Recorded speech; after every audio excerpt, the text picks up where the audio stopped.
चलिए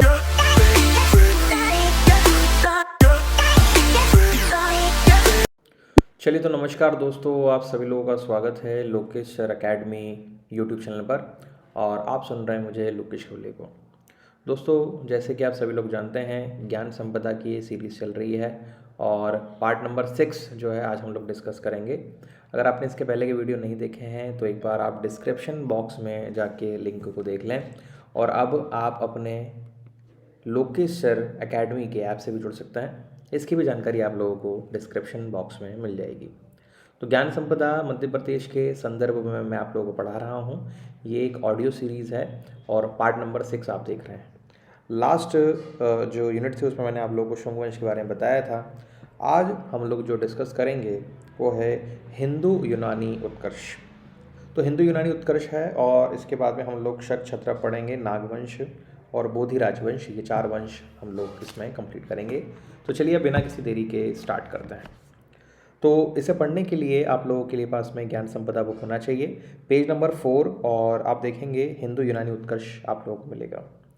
तो दूसरा प्रथम शताब्दी की अगर हम लोग बात करें तो दूसरी प्रथम शताब्दी ईसा पूर्व के बीच में भारत पर यूनानी आक्रमण हुए, परंतु मध्य प्रदेश के जो भाग हैं वो हिंदू यूनानी के अधिकार के संबंध में अभी तक ऐसा कोई प्रमाण नहीं मिलता है जिससे हम बता पाएँ कि यहाँ पर हिंदू यूनानी ने शासन किया है। अगर हम लोग देखें बालाघाट में, तो बालाघाट में जो अवश्य मनांडर है ना, कि तथा कुछ हिंदू यूनानी शासकों के सिक्के मिलते हैं, जिससे हम लोग ये बता सकते हैं कि इन क्षेत्रों पर इनका आधिपत्य हुआ करता था। इस तरह मध्य प्रदेश से भी कुछ स्थानों से विभिन्न हिंदू यूनानी नरेशों के सिक्के प्राप्त हुए हैं, परंतु इन अपर्याप्त प्रमाणों के आधार पर मध्य प्रदेश के किसी भी क्षेत्र पर हिंदू यूनानी नरेशों का अधिकार मान लेना ये उपयुक्त नहीं है। तो अगर आप लोगों से पूछें कि हिंदू यूनानी शासकों ने मुख्य रूप से कहाँ पे शासन किया था मध्य प्रदेश में, तो आप लोग याद रखेंगे मध्य प्रदेश का जो बालाघाट जिला है वर्तमान का, वहाँ पर। और जो मुख्य रूप से सिक्के प्राप्त हुए हैं वो यहीं से प्राप्त हुए हैं। अगला जो वंश है वो है शक क्षत्रप काल। क्या है ये, इसके बारे में जानकारी एकत्रित करते हैं। प्रथम शताब्दी ईसा पूर्व में उत्तर पश्चिम भारत में यूनानी राज्य का अंत हो गया। इसके स्थान पर शक नामक एक अन्य विदेशी जाति ने अपना आधिपत्य स्थापित कर लिया। शक के नरेश मौस और जयेश प्रथम के कुछ सिक्के इंदौर के स्व अडवाणी द्वारा अपने संग्रह में एकत्रित किए गए हैं। ये है आप लोगों के बारे में शक और क्षत्रप का। तो छोटे छोटे वंश हैं, छोटे छोटे काल हैं जो इंपॉर्टेंट रहेंगे, मैं आप लोगों को खुद ही बताते चलूँगा। अगली जो बारी आती है वो नागवंश की, इसको कर लीजिएगा मोस्ट इंपॉर्टेंट। मध्य प्रदेश के दक्षिण क्षेत्रीय क्षेत्र की अगर हम लोग बात करें तो दक्षिणी क्षेत्र में राजनीतिक उथल पुथल चल रही थी। दूसरी शताब्दी के अंतिम चरण में विदिशा ग्वालियर में नए राजवंशों का उदय हो रहा था। तो मुख्य रूप से आप देखेंगे विदिशा और ग्वालियर की बात की जा रही है, जो नागवंश के नाम से प्रसिद्ध हुआ है। कुषाणों के अंतिम नरेशों की कमजोरी और लाभ का फ़ायदा उठाकर नागवंशी साम्राज्य जो है उन्होंने अपना विस्तार कर लिया। तो होता क्या है कि जब भी कोई बड़ा वंश या बड़े वंश में कोई बड़े शासक की मृत्यु होती है तो जो छोटे उनके फ्यूडल एम्परर होते थे या सामंतवादी शासक होते थे वो उनका स्थान ले लेते थे और क्षेत्रीय स्तर पे साम्राज्य बना देते थे। नागवंश का जो संस्थापक है वह वृषनाथ को जाना जाता है। याद रखिएगा, क्वेश्चन आएगा आप लोगों के लिए, नागवंश का संस्थापक कौन है? तो वृषनाथ जो हैं वो नागवंश के संस्थापक हैं, जिसने दूसरी शताब्दी ईस्वी के अंतिम भाग में विदिशा में इस वंश की क्या की है, स्थापना की है। तो नागवंश का जो संबंध है वो कहाँ से है सर? तो नागवंश का जो संबंध है सर वो विदिशा से। इनका एक सिक्का प्राप्त हुआ है। नागराजा शैव थे, मतलब कुल मिला के शैविज्म को फॉलो करते थे। ये शिवलिंग धारण करते थे, इसी से इनका नाम भारशिव भी पड़ता है।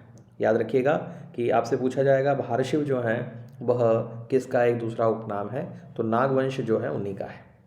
इनकी मुद्राओं पर त्रिशूल व नंदी का अंकन मिलता है। नाग शासकों का उल्लेख प्रयाग प्रशस्ति में भी मिलता है। प्रयाग प्रशस्ति क्या है मुझे कमेंट बॉक्स में बताएंगे आप लोग। वैसे मैं आप लोगों को बता चुका हूँ प्रयाग प्रशस्ति लेख, याद है ना, अशोक, समुद्रगुप्त और उसके बाद में जहांगीर, ये जानकारी मैंने आपको ऑलरेडी दी है। और इसके अतिरिक्त आप बताएंगे प्रयाग प्रशस्ति लेख है कहाँ पर, ठीक है। तो मैंने जानकारी दे दी है, अब इसके बारे में आपको आप बताएंगे कमेंट बॉक्स में कि कहाँ पर है। 1913-14 के बेसनगर उत्खनन में आप देखेंगे नागों के सिक्के प्राप्त होते हैं। इससे पता लगाया जा सकता है कि विदिशा में मुख्य रूप से जो वंश हुआ करते थे वो कौन से हुआ करते थे? नागवंश हुआ करते थे। नागवंश का अगला शासक भीमनाग हुआ। तो पहला कौन है? वृषनाग मिल जाएंगे आप लोगों को, या माफ़ कीजिएगा वृषनाथ मिल जाएंगे। और दूसरे जो हैं वो कौन से मिल जाएंगे आपको? भीमनाग मिल जाएंगे। तो पहले जो संस्थापक हैं वो भी महत्वपूर्ण है बच्चों, और दूसरे ये जो भीमनाग हैं वो भी आपको याद रखना है। तो भीमनाग हुए, उसने अपनी राजधानी विदिशा से पद्मावती स्थानांतरित जो है वो कर ली। इसके अभी उत्तराधिकारियों की रक्षक पद्मावती रही। जायसवाल के अनुसार अगर हम लोग देखें, उसका शासनकाल 210 से लेके 230 के बीच माना जाता है। भीमनाग के उत्तराधिकारियाँ जो थे वो थे स्कंदनाग और बृहस्पति नाग जो हैं, ये आप लोग क्या मिल जाएंगे? इनके उत्तराधिकारी मिल जाएंगे। ठीक है, तो बहुत सिंपल है। हम लोगों ने देखा नागवंश, वृषनाथ जो है संस्थापक है, फिर भीमनाग इनके उत्तराधिकारी बने। भीमनाग के जो उत्तराधिकारी मुख्य रूप से वो है स्कंदनाग और बृहस्पति नाग। इनके भी सिक्के जो हैं आप लोगों को यहाँ से प्राप्त होते हैं। कहाँ से प्राप्त होते हैं? विदिशा वाले क्षेत्रों से। पद्मावती के अंतिम 6 नाग शासक विभुनाग, रविनाग, भवनाग, प्रभाकर नाग, देवनाग और गणपति नाग जो हैं ये देखने को मिलेंगे। इन सभी के सिक्के पवया नाग से जो है प्राप्त होते हैं। रवि नाग का एक नए प्रकार का सिक्का एरण से प्राप्त होता है। आप देखेंगे भावनाग की बात करें तो भावनाग के बारे में हमें वाकाटक राजाओं के शिलालेख से पता चलता है कि वाकाटक नरेश प्रवरसेन द्वितीय के ताम्रपत्र में उल्लेख भावनाग की जानकारी है। महाराजा श्री भावनाग का दोहित्र हुआ और जो उन भा ऋषियों के वंशों से उत्पन्न हुआ है, जो मुख्य रूप से आप लोगों को नागवंश में देखने को मिलेंगे। इस तरह समुद्रगुप्त के इलाहाबाद के जो स्तंभ लेख हैं उसके अनुसार गणिपति नाग को पराजित कर नगार राज्य को अपने साम्राज्य में मिला लिया गया, इसकी जानकारी मिलती है। मतलब जो समुद्रगुप्त है इलाहाबाद में जो उनका स्तंभ लेख है उसमें जानकारी मिलती है कि नागवंश में जो गणपति नाग हैं उनको उन्होंने हराया, तो इस क्षेत्र पर उन्होंने अपना आधिपत्य स्थापित कर लिया। इस अध्याय में नागदत्त तथा नागसेन शासकों का उल्लेख भी मिलता है। नागदत्त के संबंध में तो नहीं, किंतु नागसेन के बारे में बाण रजित हर चरित्र में भी उल्लेख आप लोगों को देखने को मिल जाएगा। तो कहाँ कहाँ हम लोगों ने देखा? एक तो मुख्य रूप से विदिशा, फिर उसके बाद में हम लोगों को देखा कि पद्मावती के अंतिम 6 नाग शासक हुए, जिसमें विभु नाग, रवि नाग, भवनाग, प्रभाकर नाग, देवनाग, गणपति नाग मिले।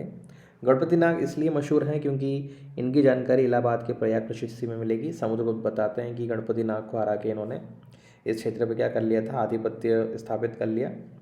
नाग के संबंध में तो नहीं, लेकिन नागसेन के बारे में जो है वो आप लोगों को बाण रजित हर्षचरित जो है उसमें उल्लेख मिल जाएगा, जो हर्षवर्धन लिखी है। फिर पुनः ताम्रपत्र से ज्ञात होता है कि उसकी माता कुबेर नाग गुप्त शासक समुद्रगुप्त के पुत्र चंद्रगुप्त विक्रमादित्य की पत्नी थी और नाग राजकुमारी भी थी।